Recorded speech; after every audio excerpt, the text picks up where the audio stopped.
right-sided valves, the tricuspid valve and the pulmonic valve. You see, this is the right atrial waveform. We have already discussed JVP, what are these A, B, C and forms and what are the X and Y descents. So we're not going to discuss this. Tricuspid stenosis, again, almost always rheumatic. But you see the rheumatic lesions on the right side are far less common. When we see the rheumatic fever, it is majority of the cases are mitral valve disease or a mitral valve plus aortic valve disease. The right-sided lesions are uncommon. For example, if we see the post-mortem of patients who got rheumatic fever, only 15% we find that there is tricuspid valve involvement, and of these, only 5% becomes symptomatic. So this is not a very common situation as compared to the MS, in which almost universally all patients they become symptomatic. So the other causes may be congenital atresia, right atrial tumors, carcinoid. Carcinoid most often causes this tricuspid regurgitation. This is not MR, it's actually TR, tricuspid regurgitation. And endomyocardial fibrosis, vegetations, and pacemaker leads they can cause tricuspid stenosis. So you see, pacemaker leads they can also cause tricuspid regurgitation as well. Clinically significant TS is seen only in 5%. There is almost always involvement of the mitral valve. So TS is not isolated lesion. It may have associated MS, and the symptoms may be because of the MS. And you have to recognize that the associated TS is present if at all it requires any management as well. And there will be involvement of the mitral valve as well, aortic valve as well. So TS is not present in isolation. It is present along with left-sided lesion in cases of rheumatic fever. Pathological findings are similar to the mitral stenosis. There is fusion of cluster shortening of quadrilateral and fusion of leaflets. Calcification is more on the left side, less on the right side.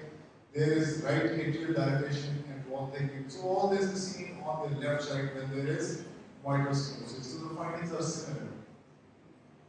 You see, mean pressure gradient across tricuspid valve is of 5 mm is enough to cause symptoms. If the cross tricuspid pressure is 5 mm, patient may have all these features. There may be tubular venous distension, there is ascites, there is edema.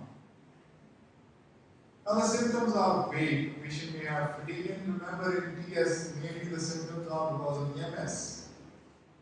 So the clinical features are usually because of the MS. And you may have additional features like fatigue, there may be abdominal discomfort because of the hepatomegaly, there may be ascites, there may be anasarca, there may be neck discomfort. Dyspnea and orthopnea are rare with isolated TS. These symptoms are mostly because of the accompanying MS. Physical examination is similar to MS on the right side. Patient may have diastolic rumble and left lower sternal border, while in MS it is at the apex. In TS it is the sternal border. It increases with inspiration and often confused with the number of MS.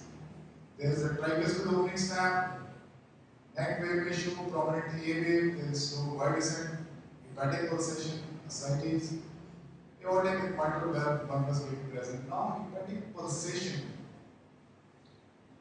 How do you see hepatic pulsations?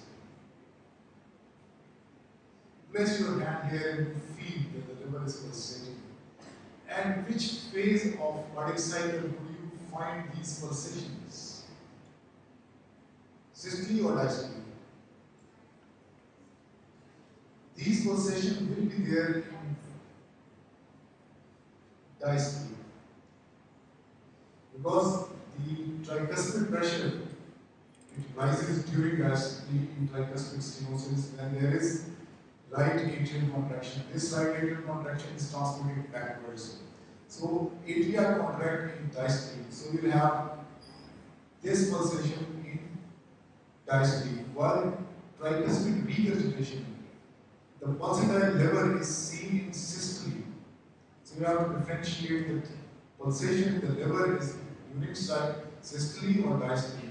During tricuspid stenosis, the pulsation in the liver is in diastole, while in tricuspid regurgitation, the pulsation in the liver is in systole. Now this is what changes the intensity of the murmur in tricuspid stenosis. Murmur is increased in inspiration. All the phenomena on the right side are related with respiration. Inspiration causes the effect. Muller maneuver. What is this Muller maneuver?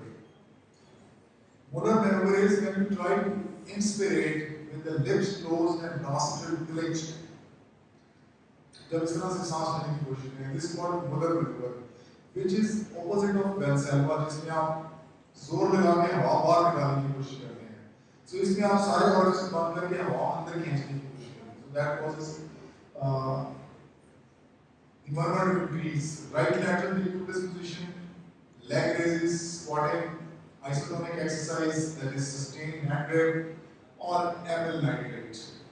Amyl nitrate is a vasodilator. Murmur is decreasing expiration, strain phase of Valsalva. So, practically, as a physician, I have never done all this. You just need to know, as an examination subject, patients who got these lesions generally do not require all this. And you see, the patients who are with you, with clinically symptomatic, they just have tachycardia. And when there is tachycardia, it's difficult to interpret all these murmurs. You see, there was one study in the United States in which the 30 residents were given the simulated cardiac murmur sounds. How many of them they passed on? It's not actual patients.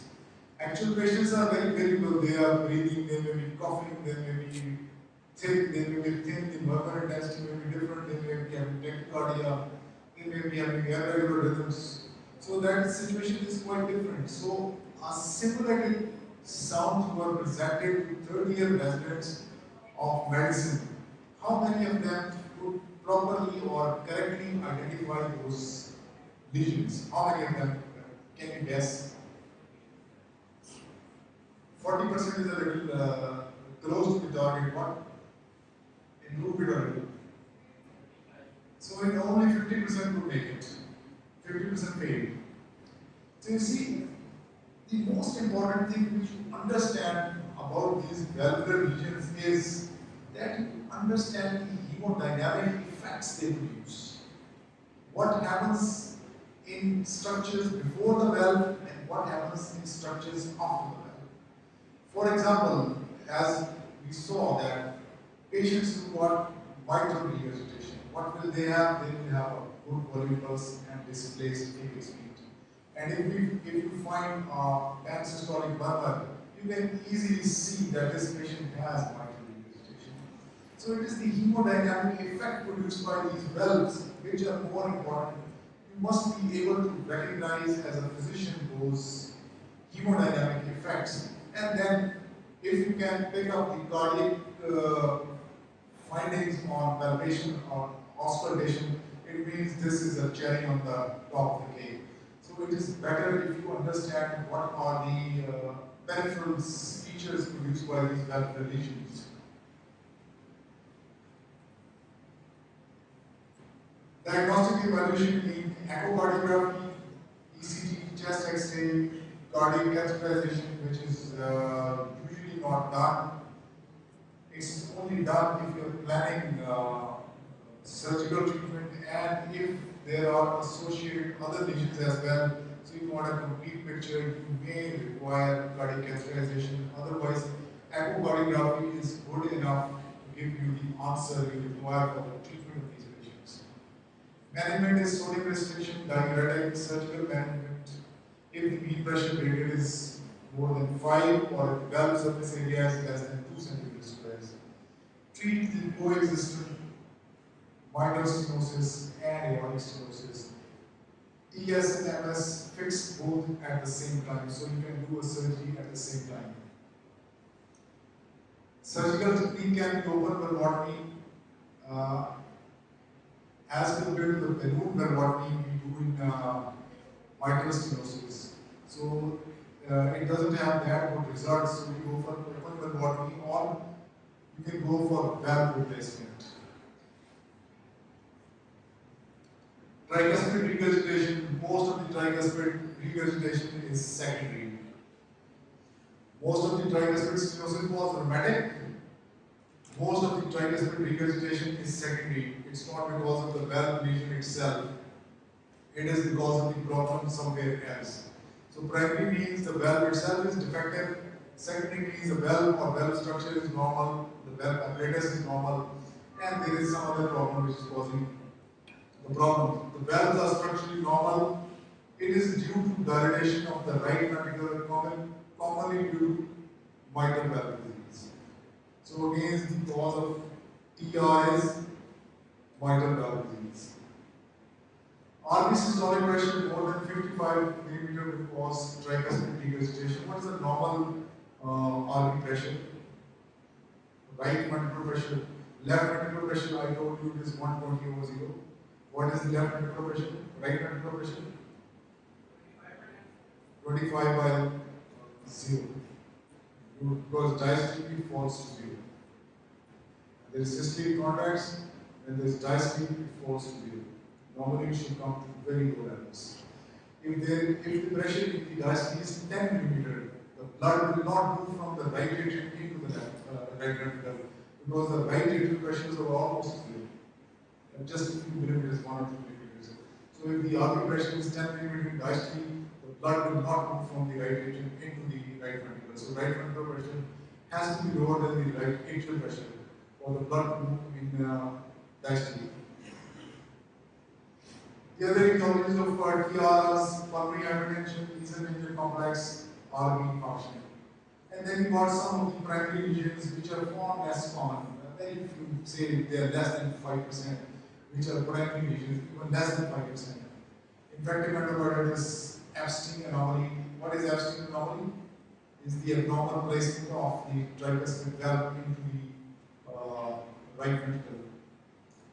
Floppy valve, carcinoid, rheumatoid arthritis, radiation injury, connective tissue disorders, cardiac tumors, pacemaker leaks, repeated endomyocardial biopsy, endomyocardial fibrosis, methyl valvular disease, fenfluramine, phentermine, lupus. This methyl fenfluramine, they cause fibrosis. They result in mitral tricuspid regurgitation. But you see, these are fairly uncommon diseases. At least I have not seen these, except for this Epstein anomaly or infective endocarditis or floppy valve. I have not seen the other etiologies in my practice. It is generally well tolerated. When there is pulmonary hypertension and tricuspid regurgitation, there is decreased cardiac output. The patient may have fatigue, abdominal discomfort because of the hepatomegaly. The patient may have ascites, generalized distension, and there is neck discomfort. Physical examination, there is jugular distension and there is prominent CD wave because when there is ventricular contraction, all of the pressure of the ventricular contraction is shifted into the right atrium. So you get this CD wave, there's a large wave in the neck. There is a sharp wide descent, there is an abrupt rise and there is an abrupt fall in the neck veins. You may find murmurs of pulmonary hypertension. There may be pansystolic murmur, and the left coastal quarter, the P2 may be loud. Without pulmonary hypertension, the murmur is of low intensity. So if the patient with tricuspid regurgitation have a high right side pressure, they have a pansystolic murmur. If there is low right side pressure, that means if there is no pulmonary hypertension, the murmur is not pansystolic. It is seen in the first half of the systole. Diagnostic evaluation, echocardiography, EKG, chest X-ray, cardiac catheterization. In cardiac catheterization, if the right ventricular systolic pressures are low, less than 40 mm, this generally indicates a primary valvular etiology. But if the pulmonary pressures are more than 50 mm, 55 mm, this is possibly a secondary cause of tricuspid regurgitation. So this may be slightly helpful in deciding that this is a primary valvular lesion or this is a secondary valvular lesion. Treatment is surgical.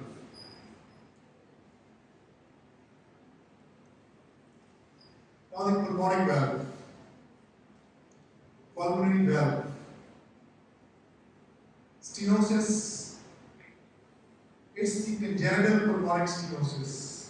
There is variable atresia, dysplasia. It may be seen in Noonan syndrome. Stenosis sometimes may be supravalvular in the pulmonary blood vessel as well. Rheumatic disease, carcinoid, and cardiac tumors. So these may be the reason for pulmonic valve stenosis. Physical examination, there is right parasternal lift because of the hypertrophy of the right ventricle. There is decreased intensity of the P2. There may be thrill in the second left intercostal space. Patient may have ejection systolic murmur as well. Because there is stenosis, the patient may have ejection systolic murmur, which may radiate toward the shoulder as well. The treatment is percutaneous balloon phlebotomy. Usually when pressure gradient across valve is 50 millimeters. It may require additional phlebotomies. One phlebotomy may not be enough and there may be occurrence of the disease and patient may require phlebotomies in the future as well. Pulmonic valve regurgitation. Again, there is dilatation of the pulmonary valve ring. This may be seen in right ventricular dilatation. Patient may have pulmonary hypertension. There may be pulmonary artery dilatation, which causes pulmonary regurgitation. So there is dilatation of the right ventricle or the pulmonary artery itself dilates. For example, if you see patients who got Marfan syndrome, the aortic root dilates and they have aortic regurgitation. Similarly, if there is a connective tissue disorder which causes dilation of the pulmonary trunk, that will result in pulmonary regurgitation. So it's either because of dilation of the right ventricle or there is dilation of the root of the pulmonary trunk, that will result in pulmonary regurgitation. Infective endocarditis, correction of the tetralogy of Fallot, congenital diseases, carcinoid syndrome, syphilis, chest trauma or pulmonary artery catheterization, they can all cause pulmonary regurgitation. Symptoms are similar to tricuspid regurgitation because of the fluid overload and is tolerated well as long as pulmonary artery pressure is normal. As the pulmonary artery pressure starts rising, patient tend to have more and more symptoms. Physical examination, just remember this Gram-Street murmur. This Gram-Street murmur is important. This is asked quite a bit in Viva. What is Gram-Street murmur? What is the differential diagnosis? So you must remember this Gram-Street murmur. Otherwise, you may have low pitch diastolic murmur at left, third, and fourth intercostal spaces. There may be S3 or S4 along the sternal border. And there is Gram-Street murmur. When the pulmonary pressure is more than 55 millimeters, this is high pitch, growing deep descending murmur, which is similar to the murmur of aortic regurgitation. Aortic regurgitation murmur is also an early diastolic, high pitch, growing murmur, which is heard in the aortic areas. It increases with inspiration while the aortic murmur is not affected by inspiration. It is confused with aortic regurgitation murmur. However, aortic regurgitation is far more common than pulmonic regurgitation. Now, how do you differentiate between the murmur of aortic regurgitation and this Gram-Street murmur? If this murmur is because of the pulmonary regurgitation or because of the aortic regurgitation? Yes, the peripheral phenomena. The collapsing pulse is very important. It's not seen in Gram-Street murmur case. It's seen in aortic regurgitation. So it is important to remember or understand the hemodynamic changes before the valve and after the valve. So if you understand these hemodynamic changes, you can make out what is the lesion. So if you can figure out what is the character of the pulse, what is the situation of the JVP, what is on the apex beat, and what is on the base of the heart. If you understand these four areas, the pulse, the neck, the apex, and the base, you know what is the valvular lesion. You do not need to go into a lot of details. You are hearing the murmur, you are augmenting it, you are trying to decrease it, you are seeing the effect of this maneuver, you are seeing the effect of another maneuver. If you understand these four basic areas, the character of the pulse, the character of the neck, the character of the apex, and the character of the base of the arm, you know what is the lesion and what is going on.